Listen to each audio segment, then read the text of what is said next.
દરમિયાન અલગ અલગ ટાસ્ક માટે રૂપિયા ઇન્વેસ્ટ કરાવી સારું કમિશન આપવાના બહાને પૈસા પડાવનાર 1.5 વર્ષથી નાસ્તા ફરતા એક આરોપીની દિલ્હીથી ધરપકડ કરતી વડોદરા શહેર સાયબર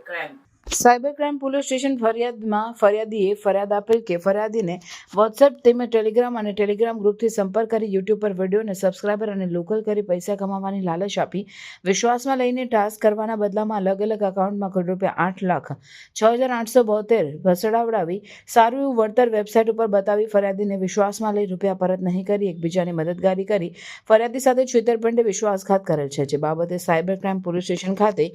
ગુનો રજીસ્ટર થયેલ છે. વડોદરા સાયબર ક્રાઇમ દ્વારા ટેકનિકલ તથા હ્યુમન સોર્સની મદદથી છેલ્લા 1.5 વર્ષથી નાસ્તો ફરતો આરોપીની તપાસ કરતા વિગત ન્યૂ દિલ્હી ખાતેને આવતી હોય રેકી કરી વોચમાં રહીને આરોપીની ધરપકડ કરી નામદાર કોર્ટમાં રજૂ કરી દિન 1ના રિમાન્ડ બાદ જ્યુડિશિયલ કસ્ટડીમાં મોકલેલ છે. આરોપીની વિગત આકાશ સિંઘ સંજય કુમાર સિંઘ ઉંમર વર્ષ 25 રહેવાસી મદનપુર છુરિયા મોહલ્લા સરિતા વિહાર ન્યૂ દિલ્હી. કામગીરી કરનાર police inspector BN Patel, police inspector JD Parmar, ASI Nareshbhai બેચરભાઈ, head constable Kamleshbhai Badubhai, head constable Surendra Shravanbhai, head constable Kuldeep Dilipbhai, Sonaliben Sandeepkumar અને અભિષેક નટુભાઈ. તેમની પાસેથી કુલ 5 કરોડથી વધુ ફ્રોડના ટ્રાન્ઝેક્શન થયેલ છે અને તે બેંક ખાતા વિરુદ્ધમાં અલગ અલગ રાજ્યની મળીને હેલ્પલાઇન નંબર ઉપર 144 કમ્પ્લેન તેમજ કુલ 17 ગુના નોંધાયેલ છે.